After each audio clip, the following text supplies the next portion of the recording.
നമസ്കാരം, മെട്രോ മാറ്റിനിയിലേക്ക് സ്വാഗതം. സോഷ്യൽ മീഡിയയിലെ സജീവ സാന്നിധ്യമാണ് അഭിരാമി സുരേഷ്. ഗായിക അമൃത സുരേഷിന്റെ സഹോദരിയായ അഭിരാമി ചേച്ചിയെ പോലെ തന്നെ ആരാധകർക്ക് പ്രിയങ്കരിയാണ്. നടിയായും മോഡലായും ഗായികയായുമെല്ലാം അഭിരാമി തിളങ്ങിയിട്ടുണ്ട്. സോഷ്യൽ മീഡിയയുടെ നിരന്തരമായ ആക്രമണങ്ങളെയും അഭിരാമിക്ക് നേരിടേണ്ടി വരാറുണ്ട്. ഇപ്പോഴിതാ വയനാട് ദുരന്തത്തിന്റെ പശ്ചാത്തലത്തിൽ കഴിയുന്നവരെല്ലാം തങ്ങളാലാകുന്ന സഹായം നൽകണമെന്ന് പറയുകയാണ് അഭിരാമി. സോഷ്യൽ മീഡിയയിൽ പങ്കുവച്ച കുറിപ്പിലൂടെയാണ് താരം ഇതേക്കുറിച്ച് പറഞ്ഞത്. അഭിരാമിയുടെ കുറിപ്പ് ഇങ്ങനെയായിരുന്നു: എല്ലാവരും സുഖമായി ഇരിക്കുന്നുവെന്ന് കരുതുന്നു. വീഡിയോസൊക്കെ ഇടണമെന്നുണ്ട്. മുൻപെടുത്ത കുറെ വീഡിയോസ് ഷെയർ ചെയ്യാനുമുണ്ട്. വലിയ പ്രശ്നങ്ങൾക്കിടയിൽ എന്തോ മനസ്സ് ശരിയാവുന്നില്ല. പക്ഷെ നമ്മൾ ഓരോരുത്തരും നമ്മുടെ മേഖലയിലെ ജോലികൾ ചെയ്ത് മുന്നോട്ട് പോയല്ലേ പറ്റൂ. അതുകൊണ്ട് മെല്ലെ എല്ലാം എഡിറ്റൊക്കെ ചെയ്തു തുടങ്ങാമെന്ന് കരുതുന്നു. വയനാട്ടിലെ നിലവിലെ സാഹചര്യത്തിൽ നമ്മളാൽ കഴിയുന്നതെന്തോ ചെറുതോ വലുതോ ഇനിയും ചെയ്യുക.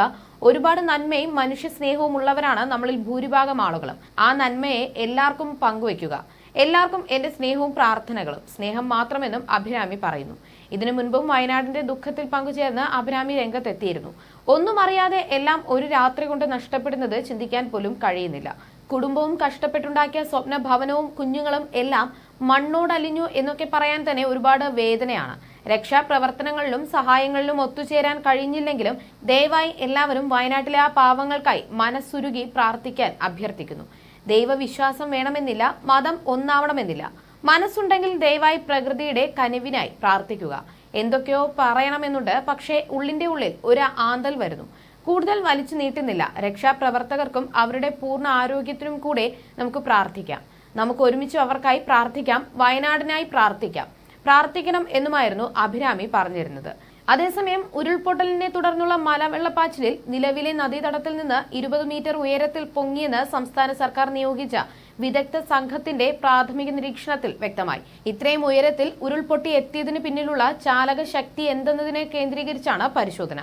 2020 ഈ പ്രദേശത്ത് ഉരുൾപൊട്ടിയതിന്റെ പാറയടക്കമുള്ള അവശിഷ്ടങ്ങൾ ഇപ്പോഴും ഇതേ നദീതടത്തിലുണ്ട്. ഇതും ഇപ്പോഴത്തെ ഉരുൾപൊട്ടലിന്റെ ശക്തി വർദ്ധിപ്പിക്കുന്നതിന് കാരണമായെന്നാണ് പറയപ്പെടുന്നത്. മേഖലയിൽ സുരക്ഷിതമായ പ്രദേശങ്ങൾ ഏതെന്നും സംഘം അടയാളപ്പെടുത്തും. ഇതേ തുടർന്നായിരിക്കും ദുരന്തബാധിത പ്രദേശത്ത് താമസം അനുവദിക്കണമോ എന്ന് നിശ്ചയിക്കുന്നത്. അതേസമയം വയനാട് ഉരുൾപൊട്ടലിൽ ദുരന്തബാധിതരായി ക്യാമ്പുകളിൽ കഴിയുന്നവർക്ക് വാടക വീടുകളിലേക്ക് മാറുന്നതിനായി മുഖ്യമന്ത്രിയുടെ ദുരിതാശ്വാസ നിധിയിൽ നിന്നും വാടക ഇനത്തിൽ പ്രതിമാസ തുക അനുവദിക്കാൻ തീരുമാനിച്ചതായി മുഖ്യമന്ത്രി കഴിഞ്ഞ ദിവസം അറിയിച്ചിരുന്നു. ഒരു കുടുംബത്തിന് പ്രതിമാസം 6000 രൂപ വരെ നൽകുമെന്നാണ് വിവരം.